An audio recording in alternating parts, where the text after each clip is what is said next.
Talking sports take two. Talking sports conspiracy theories and also Lions fans. Was this the biggest screw job you've ever had done to you by the referees? Plain and simple. Let's go to the phone lines. My man Jeff has been patiently waiting. Jeff, you're on 97. Hi, how are you doing today? Good, how are you?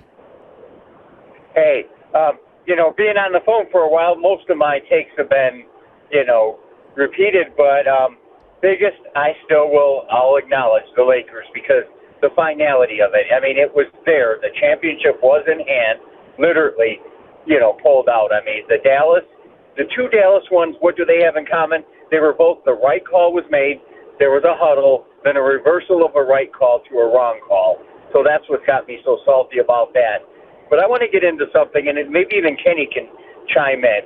It's about the Pistons and the Red Wings just getting hosed draft after draft recently. And I don't know enough about the NHL draft, but what are the chances a team that makes the playoff gets the number one pick? The NBA, you can slip some back if you could go back from 1 to 3 or 4 or something like that, but I don't know enough about the NHL draft to figure out how a team that made the playoffs ends up with the number one pick. So I'd ask for Kenny's on that, but just the picks, because why not just go back to the NFL is the best draft. So you get it according to record, end of discussion. One of these games with balls and whatever. Because here's what happened, especially in the NBA, it was the Spurs who just flat out said, we're not going to try. This is where the commissioner steps in and says, okay, if you do that, then I'm going to put you at the end of the line. But I've often said, for like the Pistons last year, the top 2 or 3 teams, if your record is that bad over everybody else, the worst you get is third, but I'm going to try to keep it in the order that it went. And the Pistons and Houston, I believe, should have gotten 1 and 2, and neither one did. That's what made it so bad. And, oh, by the way, when it comes down to the draft picks, that's where the conspiracy really kicks in, because the team that deserves it rarely gets the player. They do. I mean, LeBron in Cleveland, Kyrie in Cleveland. After LeBron leaves, Kyrie goes there. It's just like this goes even further back. The Charlotte Hornets got introduced to the league. They end up with Larry Johnson and Alonzo Mourning in back-to-back drafts.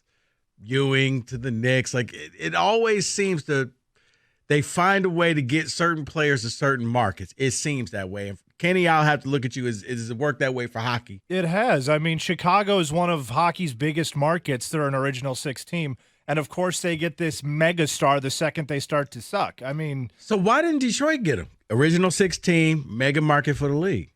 I don't know, because first of all, if you go back to like the mid-early 2000s, everybody always says Bettman has something against Detroit. I don't know if that's true or not, but I mean, even when we sucked and were the worst of the worst, we looked like the San Jose Sharks. Any hockey fan that is out there knows what I'm talking about. We were just dreadful before the pandemic, and we couldn't get close. And it was just infuriating as a Wings fan.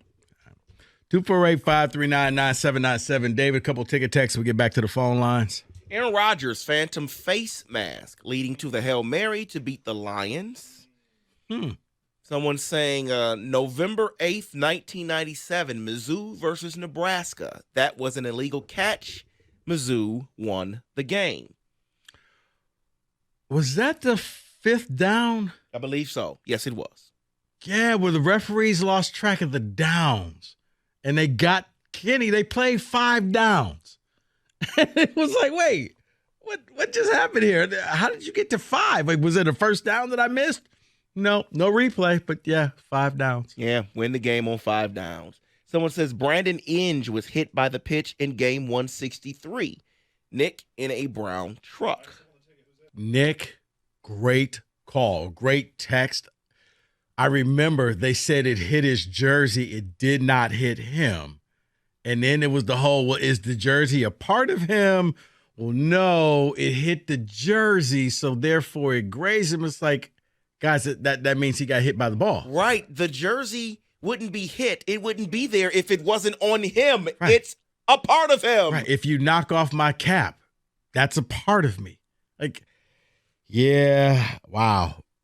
That I remember. I was watching that game over Rieger's apartment back in the day before he was married. Yeah, I remember that. 248-539-9797. Let's go back to the phone lines. Worthy, you're on 97.1. Hello. Hey, man. Mine, yes, I do believe in sports conspiracies, okay? The evidence is all around, okay? But the worst decision, play against Detroit, was Galaraga's perfect game. He got it. You're right. The league could change it, so the question is, why don't they change it? Now, they set a precedent in the George Brett Tyne-Par incident. George Brett hit a home run. Billy Martin complained too much pine tar on the bat. The umpires called George Brett out. Mm-hmm. Now, the league overturned that umpire decision, gave George Brett the home run, and that's history. So the league can change it. So the question is, why won't they change it?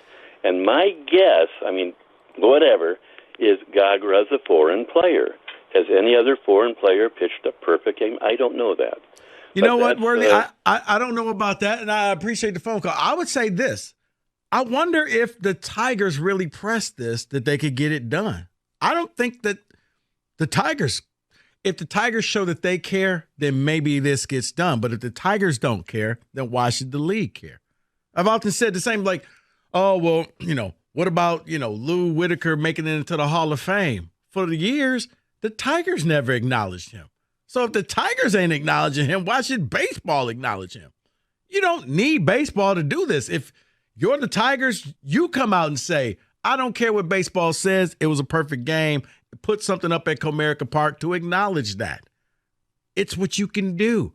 But if you're waiting on, unless you're going to go and have the Ilitch family go knock down at the door of baseball headquarters and say, make this happen, it's never going to happen. It should happen, but it's never going to happen. Let's go back to the phone lines.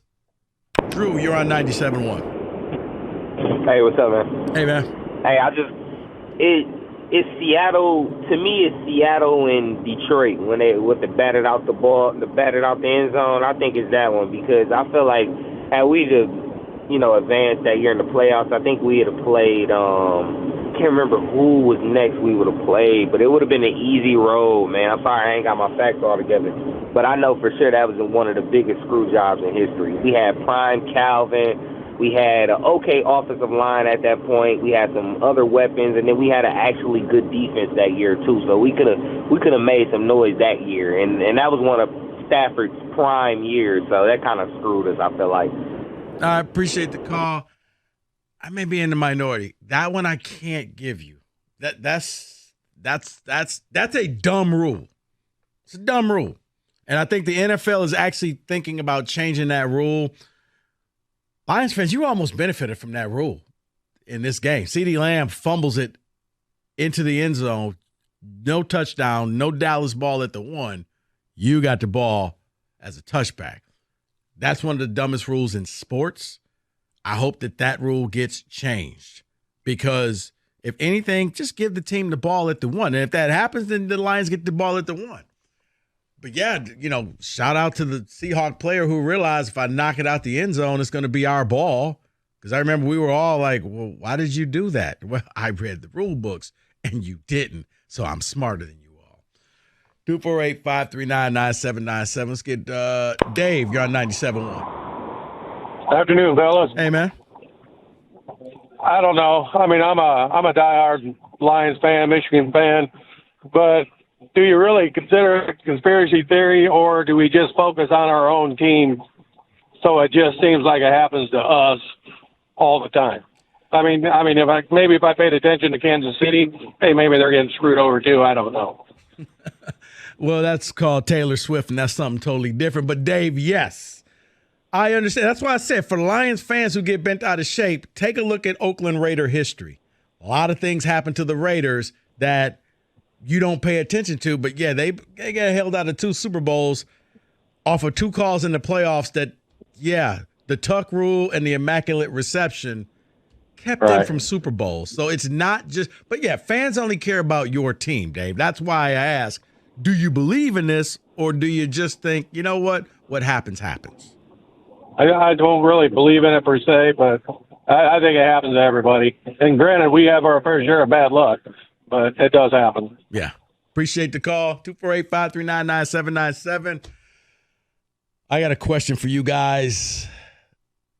I want to know, as we turn the page and we start focusing on the upcoming week, Lions are in the playoffs. We're not talking drafts. To paraphrase Jim Mora Jr., playoffs?